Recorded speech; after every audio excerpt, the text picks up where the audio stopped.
Magandang araw po mga kababayan. Nandito tayo ngayon sa showroom ng VSC Agricultural Machineries or Veroserve Corporation para makita ng aktual ang Shinong Rice Mill Machine. Marami ang nagtatanong tungkol sa kapasidad, konsumo sa kuryente, rice recovery, presyo, warranty, at kung paano ito gamitin.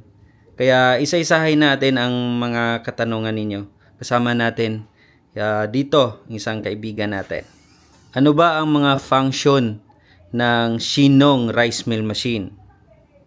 Kaibigan, ang Shinong Rice Mill Machine ay isang 5-in-1 compact rice milling machine. Ibig sabihin, 5 proseso na ang ginagawa nito sa isang makina. 1. Distoner, naghihiwalay ng bato, buhangin at iba pang mabibigat na dumi mula sa palay. Husker o huller, nag-aalis ng ipa mula sa palay. Rice whitener at polisher, nagpapaputi at nagpapakinis ng bigas. 4. Broken rice separator, naghihiwalay ng buong bigas at sirang bigas.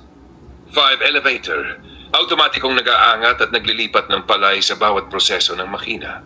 Kaya mula sa palay, makakakuha ka na ng malinis, maputi at maayos na bigas gamit lamang ang isang compact machine. User-friendly din ito at maaring patakbuhin ng isang tao lamang. Ito ho ba ay makakatulong sa mga kababayan nating gusto magkaroon ng sariling kiskisan? Opo, malaking tulong po ito sa mga kababayan nating gustong magkaroon ng sariling kiskisan o magsimula ng rice milling business. Dahil compact at user-friendly ang Shinong Rice Mill Machine, hindi kailangan ng napakalaking lugar at marami ring operator. Maaari itong patakbuhin ng isang tao lamang, kaya mas mababa ang gastos sa manpower. Maganda rin ito para sa mga magsasaka, kooperatiba, negosyante at mga komunidad na gustong magpakiskis ng sariling palay. Sa halip na bumiyahe pa ng malayo para magpakiskis, maaari na nilang gawin ito mismo sa kanilang lugar. Bukod sa personal na gamit, maaari rin itong pagkakitaan sa pamamagitan ng rice milling service. Kaya hindi lang ito makina, maaari rin itong maging magandang oportunidad para magkaroon ng sariling negosyo at makatulong sa inyong komunidad.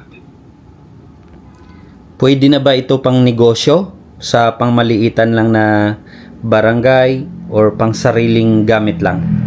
Opo, pwedeng-pwede po itong pangnegosyo sa maliit na barangay at maaari rin para sa sariling gamit. Ang Shinong Rice Mill Machine ay bagay sa mga lugar na hindi naman kailangan ng napakalaking rice mill. Maaari kayong tumanggap ng palay mula sa mga kapitbahay, magsasaka at maliliit na trader, tapos maningil ng milling fee. Dahil compact ito at isang tao lang ang maaring mag-operate, mas kontrolado ang gastos sa puwesto at manpower. Para naman sa sariling gamit, maganda rin ito lalo na kung marami kayong ani. Hindi na kailangang bumiyahe ng malayo para magpakiskis at mas nababantayan ninyo ang kalidad at dami ng bigas na nakukuha mula sa inyong palay. Kaya ang sagot, hindi lang ito pang sariling gamit. Maaari talaga itong gawing maliit, ngunit magandang rice milling business sa barangay. Kung o-order ako ngayon, gusto kong magpa-deliver, magpapa-install, ilang araw po ba ito darating? For example, taga Mindanao ako. Opo.